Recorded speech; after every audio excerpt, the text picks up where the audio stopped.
کہ شہد سے علاج. حضرت عائشہ نے بیان کیا کہ نبی کریم صلی اللہ علیہ وسلم کو شیرینی اور شہد پسند تھا. صحیح بخاری کی روایت ہے 5682 نمبر پر، جس سے ہمیں یہ پتا چلتا ہے کہ رسول اللہ شہد سے محبت رکھتے تھے، اور شہد کے مشروب کے بارے میں تو ہم نے دیکھا یہ آپ کو بے حد پسند تھا. حضرت ابو ہریرہ سے روایت ہے رسول اللہ نے فرمایا جو شخص شہد چاٹ لیا کرے ہر مہینے میں 3 دن صبح کے وقت، اس کو کوئی بڑی آفت نہیں آئے گی، یعنی کوئی بڑی بیماری نہیں آئے گی. یہ روایت ابن ماجہ کی ہے 3450 نمبر پر.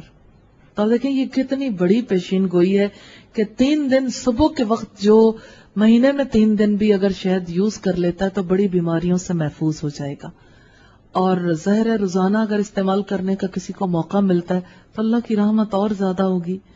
حضرت جابر بن عبداللہ سے روایت ہے کہ رسول اللہ کے پاس شہد کا تحفہ آیا، آپ نے ہم سب کو چاٹنے کے لیے تھوڑا تھوڑا بانٹا.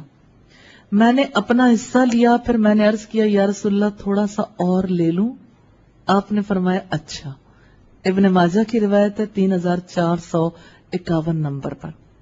حضرت عبداللہ ابن مسعود سے روایت ہے کہ رسول اللہ نے فرمایا، یہ بہت اہم روایت ہے کہ علیکم بالشفاءین العسل والقرآن، لازم کر لو اپنے اوپر 2 شفاؤں کو، ایک شہد اور دوسرے قرآن.